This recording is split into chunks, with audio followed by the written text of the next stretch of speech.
ఏమంటున్నారు ఆయన? ప్రయత్నాలన్నీ చేశాం, రాష్ట్రపతి చొరవ తీసుకోవాలి, జీవో ఇస్తే కోర్టుల్లో, వాయిదా వేస్తే నిధులకు చిక్కు. అది రాజకీయ పార్టీలు 42% టికెట్లు ఇవ్వడం చివరి మార్గం, ముస్లింలను బూచీగా చూపి రిజర్వేషన్లు అడ్డుకునే కుట్ర. ఇప్పుడు ఒకటండి, ముస్లింలను బూచీగా చూపి రిజర్వేషన్లు అడ్డుకునే కుట్ర అంటే మీరు ఆల్ పార్టీ మీటింగ్ పెట్టుండాల్సింది. ఒకసారి బీజేపీ వాళ్ళని పిలిచి, అయ్యా దీనివల్ల ముస్లిమ్స్కి వచ్చే నష్టం ఏమి లేదు, బీసీలకు వచ్చే నష్టం ఏమి లేదని చెప్పి మీరు ఒక ఎక్స్ప్లెనేషన్ ఇచ్చుకోవాల్సింది. ఇప్పుడు ప్రజలందరూ ఏమనుకుంటున్నారు?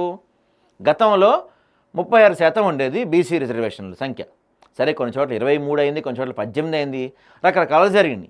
ఇప్పుడు మీరు దీంట్లో బీసీలని కలపటం వల్ల, ముస్లిమ్స్ని కలపటం వల్ల ఏమవుతుంది? ఇప్పుడు 42% రిజర్వేషన్లో ముస్లిం 10% పోతే బీసీలకు వచ్చేది 32% మాత్రమే. అంటే గతంలో కన్నా ఇంకా తగ్గుద్ది.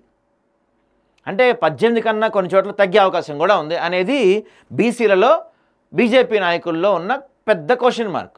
మరి మీరు దాన్ని క్లారిఫై చేసే ప్రయత్నం ఏదైనా చేశారా?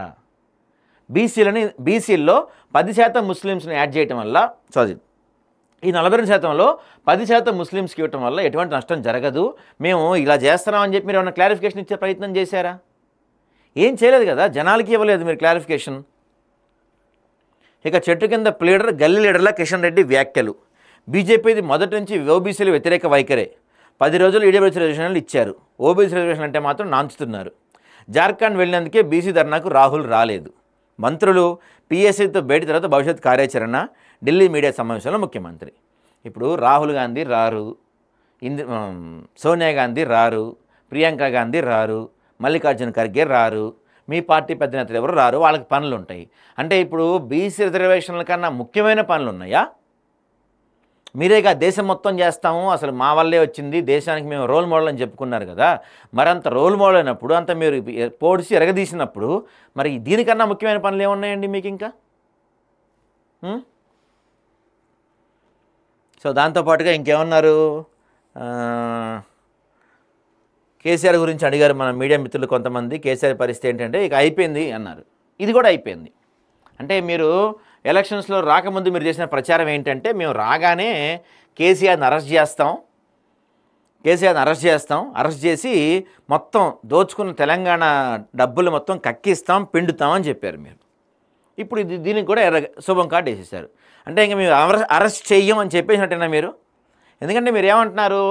ఎర్రవల్లే చెర్లపల్లి, కేసీఆర్ ప్రస్తుతం జైల్లోనే ఉన్నారు, ఫామ్ హౌస్లో తనను తను బంధించుకున్నారు, ఎన్నికల్లో ఓడించడానికి పెద్ద శిక్ష, కేసీఆర్ ఆరోగ్యం జాగ్రత్తని అధికారులకు చెప్పా, ఫిరాయింపు తప్పని సుప్రీంకోర్టు తీర్పు ఇస్తే మేము సేఫ్, 65 మంది ఎమ్మెల్యేలు మాతో ఉంటారు కదా, ఎన్నికల ప్రక్రియలో మోసాలు జరిగేది నిజం, కొడంగల్లోనే 15,000 ఓట్లు మాయం, మీడియాతో ఇష్టాగోష్ఠిలో సీఎం రేవంత్ రెడ్డి. అదండి పరిస్థితి.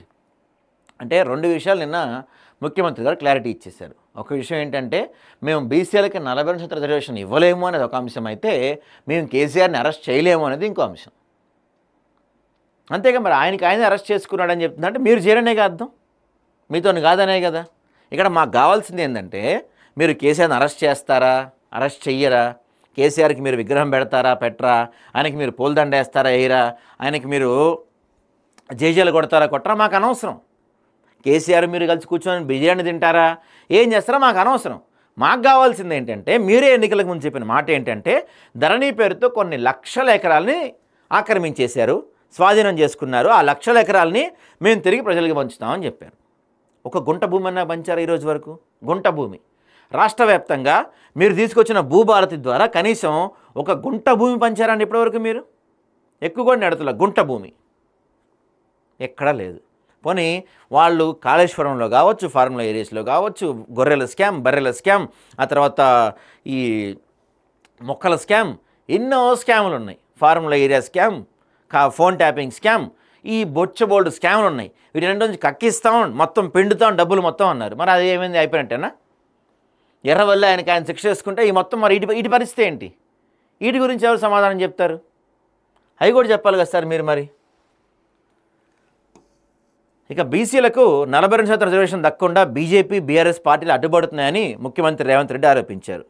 42% రిజర్వేషన్ల పెంపునకు కనీస నైతిక మద్దతు తెలపకుండా బీఆర్ఎస్ రిజర్వేషన్లు 50% మించిపోతాయంటూ బీజేపీ బీసీలకు వ్యతిరేకంగా వ్యవహరిస్తున్నారని సీఎం మండిపడ్డారు. గురువారం ఢిల్లీలోని సీఎం అధికారిక నివాసంలో ఆయన మీడియా సమావేశంలో మాట్లాడారు.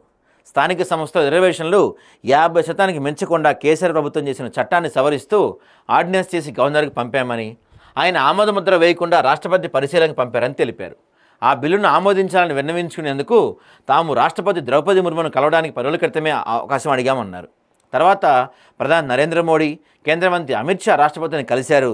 వారిద్దరి ఒత్తిడితోనే తమకు రాష్ట్రపతి అపాయింట్మెంట్ లభించాలని అభిప్రాయపడ్డారు. అట్లుంటుందండి.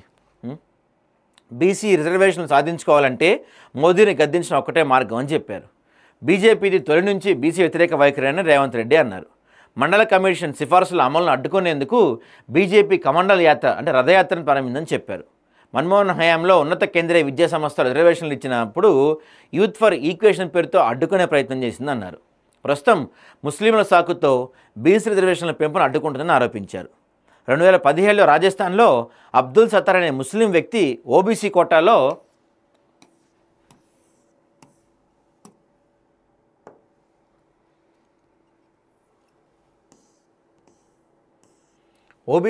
కోటాలో ఐపీఎస్కి ఎంపికయ్యారని 1971 నుంచి నూరు భాష తదితరులకు బీసీ రిజర్వేషన్ ఫలాలు అందాయని ప్రస్తావించారు.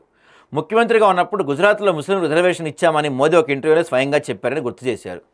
బీజేపీతో అంటకాగుతూ బీఆర్ఎస్ ఓబీసీ రిజర్వేషన్లు సెకండ్లో అడ్డుపడుతుందని ఆరోపించారంట. సో దాంతోపాటుగా ఏమన్నారు, పీఎస్సీ బేడ్ తర్వాత ఏం చేద్దాం ఏంటని ప్లాన్ చేస్తామన్నారు. సో ఏం లేదండి, ఫైనల్గా పార్టీ పరంగా ఇస్తామని చెప్తారు అంతే, అంతకుమించి జరగబోయేది లేదు. ఇది వీళ్ళ ముందున్న 3 మార్గాలు అంటే ఏంటంటే అవి 42% రిజర్వేషన్ల అమలుకు చివరి వరకు ప్రయత్నిస్తామని, కుదరని పక్షంలో ప్రత్యామ్నాయ మార్గాల్లో స్థానిక ఎన్నికలకు వెళ్లాల్సి ఉంటుందని అభిప్రాయపడ్డారు. ఏంటది? గురువారం ఆయన చెప్తూ రిజర్వేషన్ల అమలుకు తమ వద్ద 3 మార్గాలు ఉన్నాయి. 50% సీలింగ్కు అనుగుణంగా గత ప్రభుత్వం తెచ్చిన చట్టాన్ని పక్కన పెట్టి జీవో ఇవ్వటం ఒక మార్గం అని చెప్పారు. జీవోపై ఎవరన్నా కోర్టుకు వెళ్తే స్టే వచ్చే అవకాశం ఉందన్నారు. ఇప్పుడే స్థానిక ఎన్నికలు పెట్టకుండా ఆపటం రెండో మార్గం అని చెప్పారు. దీనివల్ల కేంద్రం నుంచి రావాల్సిన నిధులు ఆగిపోతాయని, గ్రామాల వ్యవస్థలో కుప్పగోలుతాయన్నారు. స్థానిక ఎన్నికలు ఆపితే రాష్ట్రానికే నష్టమన్నారు. ఇక మూడో మార్గం పార్టీ పరంగా బీసీలకు 42% సీట్లు ఇవ్వాల్సి ఉంటుందన్నారు. ఈ అంశాన్ని తాము అమలు చేయడమే కాకుండా ఇతర పార్టీలను కూడా అమలు చేసే విధంగా ఒత్తిడి తెస్తామన్నారు. సో ఇదండి మనకి ఫైనల్గా కార్డు ఏంటంటే చివరికి ఈ 2 కూడా ఆయన ఏం పట్టించుకోరు. ఎందుకంటే ఆ జీవో తెస్తే గ్యారంటీగా కోర్టు స్టే చేస్తుందని తెలుసు. మొత్తానికి ఎన్నికలు ఆగిపోతాయి. ఇప్పుడు ఎన్నికలు నిర్వహించకపోతే ఇప్పటికే సెంట్రల్ నుంచి రావాల్సిన నిధులు ఆగిపోయినాయి కాబట్టి గ్రామాల్లో పరిపాలన అదంతా ఆగిపోద్ది కాబట్టి ఖచ్చితంగా ఎన్నికలు పెట్టి తీరాల్సిందే. కాబట్టి చివరగా వీళ్ళు చెప్పేది ఏందయ్యా అంటే మేము పార్టీ పరంగా 40% రిజర్వేషన్ ఇవ్వబోతున్నాము అంతే అని చెప్పబోతున్నారు. మరి ఏది ఇస్తాడు, మిగతా వాళ్ళు ఇస్తారో చూడాలి. ఏది మీడియాతో మాట్లాడిన ఇవే కదా. కేసీఆర్ గురించి మన మిత్రులు కొంతమంది అడిగితే ఏమంటారంటే మాజీ ముఖ్యమంత్రి కేసీఆర్ను కొత్తగా జైల్లో పెట్టాల్సిన పని లేదని, ఆయనకు ఎర్రవల్లి ఫామ్ హౌస్లోనే చెర్లపల్లి జైలని ముఖ్యమంత్రి వ్యాఖ్యానించారు. ఆయన తనను తాను జైల్లో పెట్టుకున్నారని చెప్పారు. గురువారం ఢిల్లీలోని తన అధికార నివాసంలో రేవంత్ మీడియాతో ఇష్టగోష్టం ఆడారు.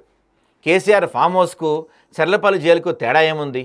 అక్కడ పోలీసులు ఉంటారు, ఇక్కడ ఉన్నారు. మధ్య మధ్యలో విజిటర్స్ వచ్చి మాట్లాడి వెళ్తువారు. కేసీఆర్ని ఓడించడం పెద్ద శిక్ష. కేసీఆర్ కాదు, ఏ రాజకీయ నాయకుడికైనా ఎన్నికల్లో ఓడించడం అతి పెద్ద శిక్ష. కేసీఆర్ ఆరోగ్య పరిస్థితి నాకు తెలియదు. ప్రతిపక్ష నేత హోదాలో ఉన్నారు కాబట్టి ఆయనకు అనారోగ్య సమస్య తలెత్తితే మంచి వైద్యం అందించాలని ఆరోగ్య సెక్రటరీకి చెప్పా. కాకపోతే మా ఆరోగ్యం గురించి ఎవరికీ చెప్పలేదు అంటున్నారు. గతంలో జైపాల్ రెడ్డి ఆరోగ్య విషయంలో అప్పటి ప్రభుత్వం ఇలానే స్పందించింది.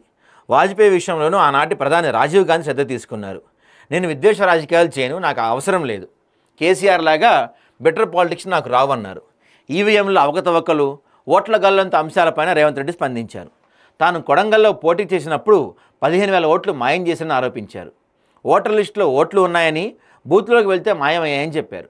పోలింగ్ బూత్కి వెళ్తే మరో చోటికి వెళ్ళాలని చెబుతారని, అక్కడికి వెళ్తే మరో చోటికి వెళ్ళమంటారని, ఇలా తిప్పడం ద్వారా ఓట్లు వేయకుండా చూస్తారని తెలిపారు. కుటుంబంలో 5 ఓట్లుంటే 2 ఓట్లు మాయం చేయడం మరో పద్ధని చెప్పారంట. అన్నిటికన్నా హైలైట్ పాయింట్ ఇదే అండి.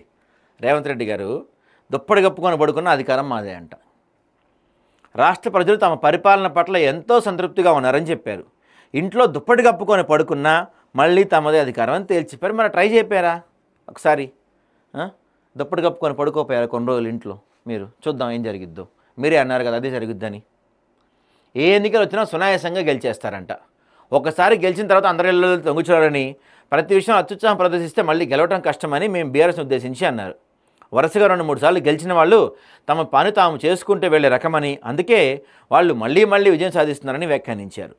బీఆర్ఎస్ నేతలకు నైతికత గురించి మాట్లాడే అర్హత లేదన్నారు. వాళ్ళు నైతికత పేరెత్తితే అది కూడా ఆత్మహత్య చేసుకున్నదని చెప్పారు. పార్టీ ఫిరాయిస్తే వేడి పడుతుందని సుప్రీంకోర్టు తీర్పు ఇస్తే తమకే మంచిదన్నారు. తమకున్న 65 మంది ఎమ్మెల్యేలు తమతోనే ఉంటారన్నారు.